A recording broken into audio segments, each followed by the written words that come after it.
which was founded in 1825, Thomas Jefferson. And then in 1838, Hampden-Sydney College was founded, and it became the Medical College of Virginia starting in the 1850s. A rivalry actually developed between those two schools about obtaining cadavers. We actually have the correspondence between a couple of the professors of anatomy. In the Medical College of Virginia catalog, they would brag that they had clinical material, dissecting material, readily available in the city of Richmond, so that students would be attracted to come there because they knew that they could do dissection, that bodies were there. For the South Carolina Medical College, advertisements went in papers around the country that there were special conditions in South Carolina that gave unlimited anatomical knowledge and information.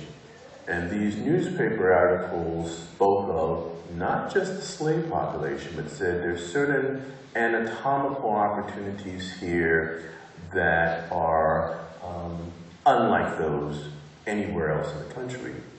Some advantages of a peculiar character are connected with this institution, which it may be proper to point out. No place in the United States offers as great opportunities for acquisition of anatomical knowledge, subjects being obtained from among the colored population in sufficient number for every purpose, and proper dissections carried on without offending any individuals in the community. It's not just saying because of our slave population, it's saying our colored population. In New York City, in the late 1700s, free blacks wrote a petition complaining that their graves were being robbed on the African burial ground in Lower Manhattan. And this was so painful to them that they suggested that if the physicians and medical students from Columbia Medical School that sat adjacent to the cemetery, that if they did not cease this, or their workers, they'd have specialized people the physicians would send in to do the grave robbing, that they did not cease this, something might easily happen to those grave robbers during the nighttime hours that they tended to do their work. Even in death, there was to be no rest for the weary. At the precise moment when all people assumed they had the right to finally rest in peace, they had to stand graveyard vigilance against theft of the very bodies of the ones they loved. African Americans wanted the dignity of real burial in real sacred space where they would be at peace, be among their loved ones. They're both traditional African and Christian, although there are Christian traditions within Africa too, used to cemeteries in an afterlife that these enslaved people surely clung to give them hope throughout their lives.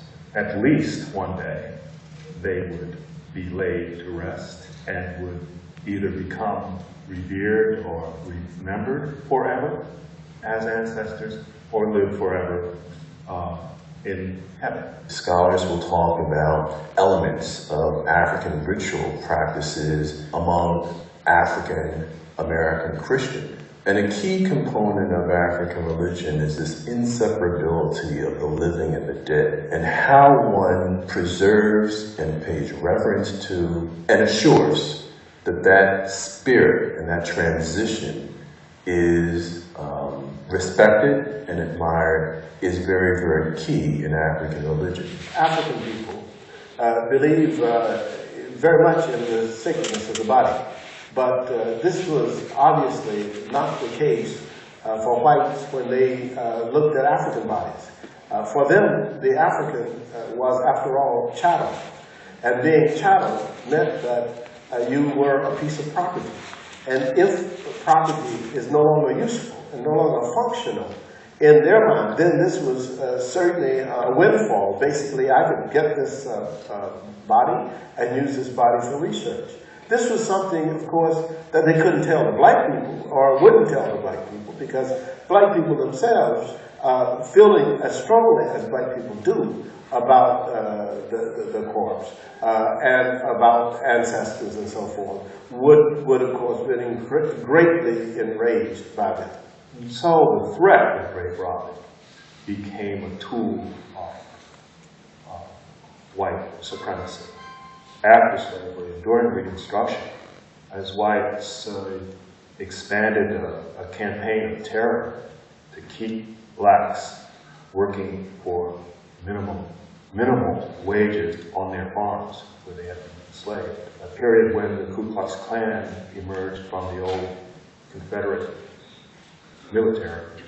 Rumors were spread by whites in black communities that in the North there were night riders who would steal their bodies and take these black bodies to be dissected as a way of terrorism. So the thought of the bodies being taken, the dissections, and all of those horrifying things that one would imagine that people think about today, when one knew that blacks' bodies were seen as nothing more as objects to be sold, to be dissected, to be completely disregarded. Well, that's the worst part, because now if something happened to my parent or somebody I know, and then I found out they didn't went back, they didn't come to my funeral where I don't know them.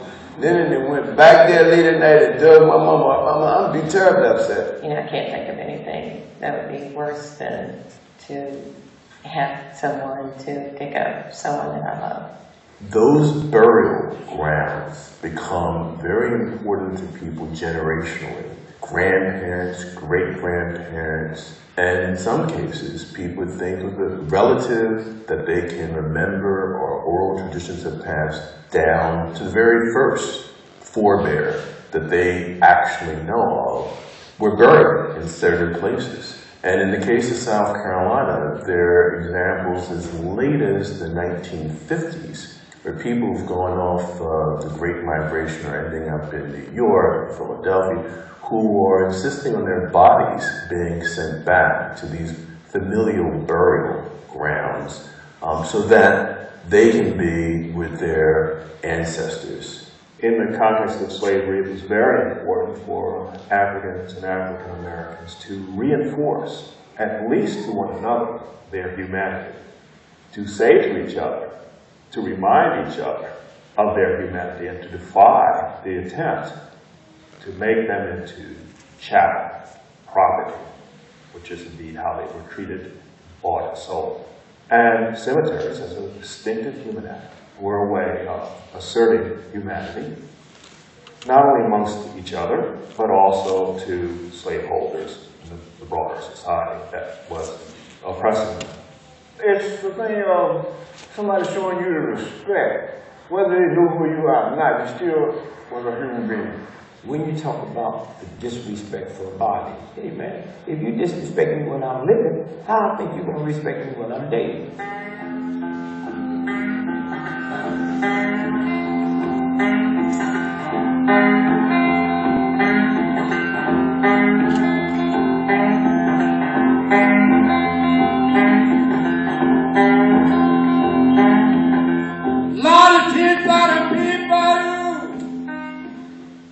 There is no proof that Chris snatched live people and killed them in order to do his job. But for Black Richmonders, this fear arises in the post-Civil War Black Codes years, during which Black people were experiencing a particularly violent period of discrimination and repression. Fear of victimization is at a high, and it is in these times that Chris Baker becomes Richmond's real, live boogeyman.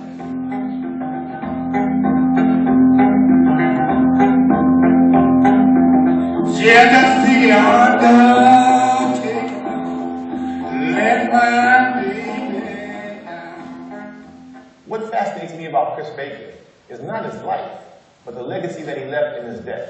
To this day, African Americans are still fearful about the legacy of body snatching. In looking back at African American folklore and responses to grave robbing, it's clear that people felt very threatened by the possibility of having their bodies, upon their death, taken and used by physicians in any way that those physicians wanted to use those bodies. My brother was shot at the age of 28, and he stayed in the hospital 2 days and was doing fine when we went to visit him. But on the third day, we were called to come to the hospital and said that he had passed. And we believe that he didn't naturally die after that gunshot wound. We believe that they took his heart. That's our belief. But back then, people didn't investigate things like that. So whether or not that was true or not, I don't know. But I strongly believe that it was true. Some people attribute the mistrust of African Americans towards the medical colleges to the Tuskegee experiment.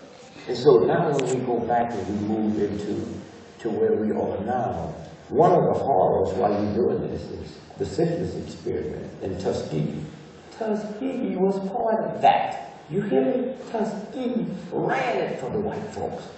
But I would suggest that, in fact, it's the early history of body snatching in this country that plays the biggest role in this mistrust. You just can't trust doctors.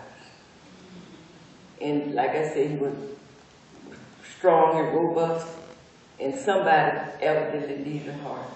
And I believe it may have been a white person that needed a heart. And I often believe that today, and this has been like years ago. While one may understand the value of having the information gleaned from human cadaver, the method by which they were obtained contradicts human sensibility with regard to the sacred space of cemeteries, the respect for human remains and for ancestors that virtually all human societies share. Important that you get consent from the family to do these things to one of their loved ones. I feel that you should check with them first, because sometimes, you know, it's for a good cause, but you're not thinking about how the family might feel or what you're doing to one of their loved ones. You know, they still want their loved one in one piece. You know, they don't want you to be picking around and trying to figure that out, because sometimes, you know, you want to go ahead and deal with your loss, get them in the ground, and cope with your differences.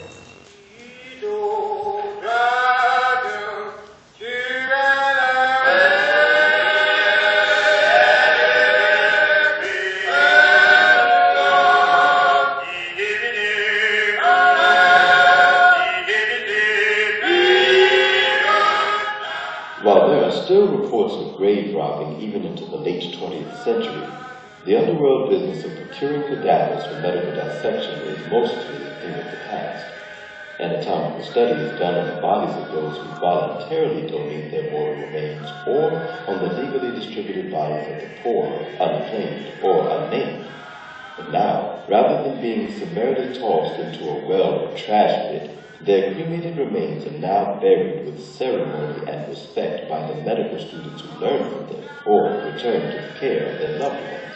But for more than 100 years, the intensity and pervasiveness of this practice only served to emphasize that which black people in the U.S. had long understood. The sanctity of black life was not respected. Its inherited humanity could be ignored or discounted at will. As knowledge of our history grows in depth and breadth, the ability to reconcile the truth in the complexities of white dominion as well as black complicity in black oppression becomes a little easier. One of the goals of that reconciliation is to reclaim our parity with the rest of humanity, and the one evidence of that reclamation will be the ability to safeguard the sanctity of our bodies in life and death.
spiritual thing. I used to stand flat footed on the comedy stage and tell them, well, we're not going to give you spare parts. How will we get our know? How will we get our know?